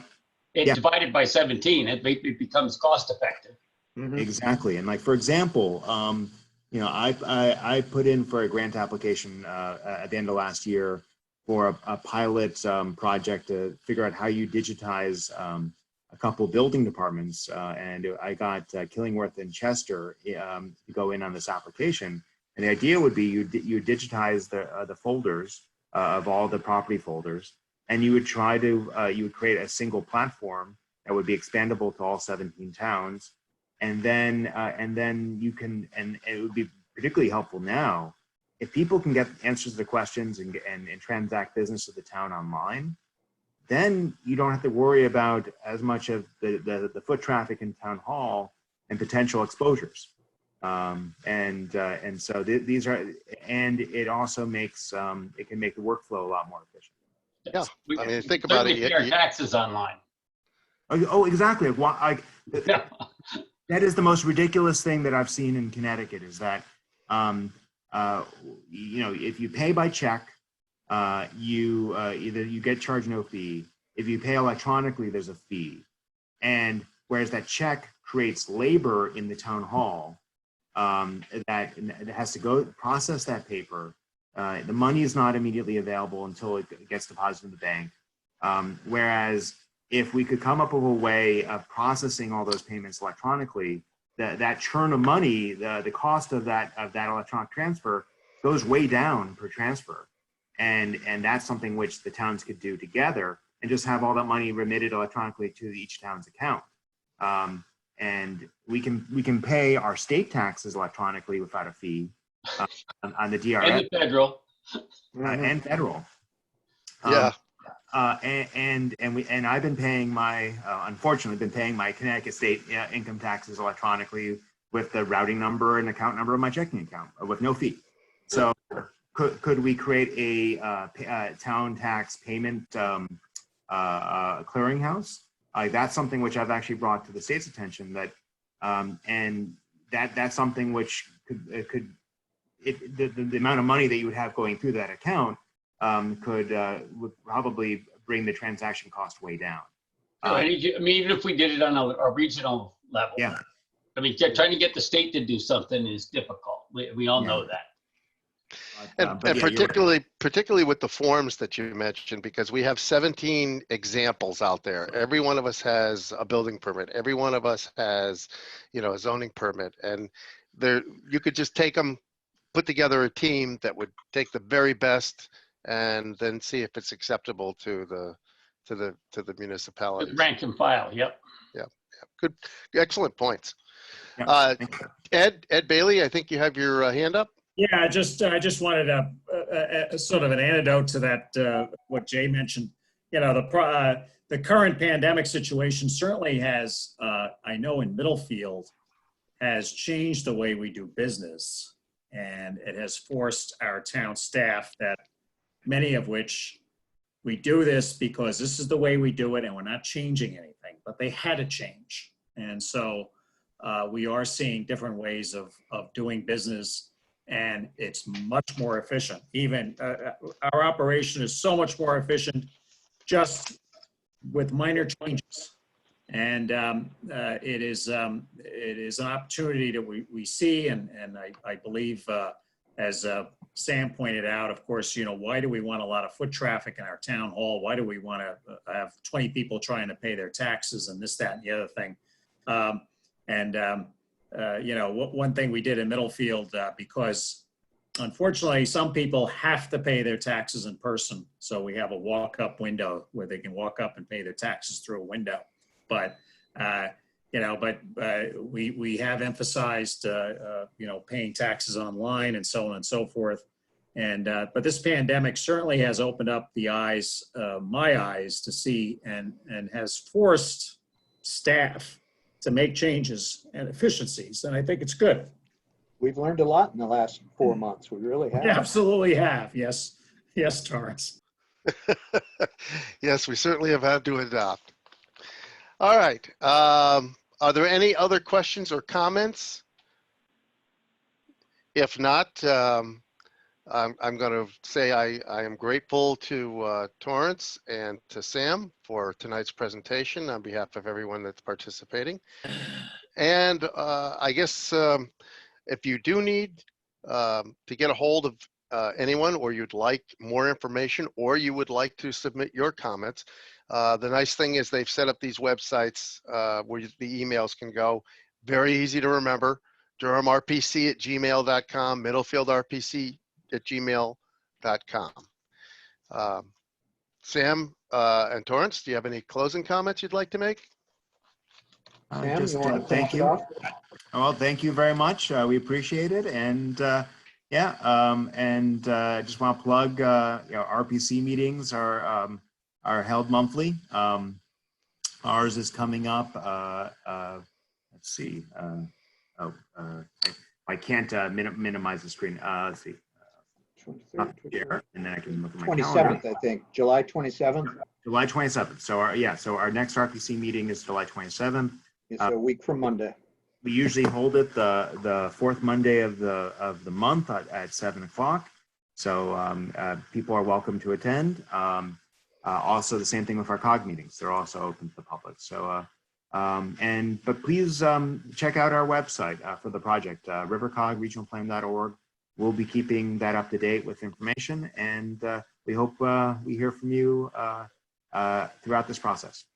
So thank you. And I just want to thank Robin Newton for assisting getting this up and running. So Robin, thank you for your help. Thank you again, Robin. Anytime. All right.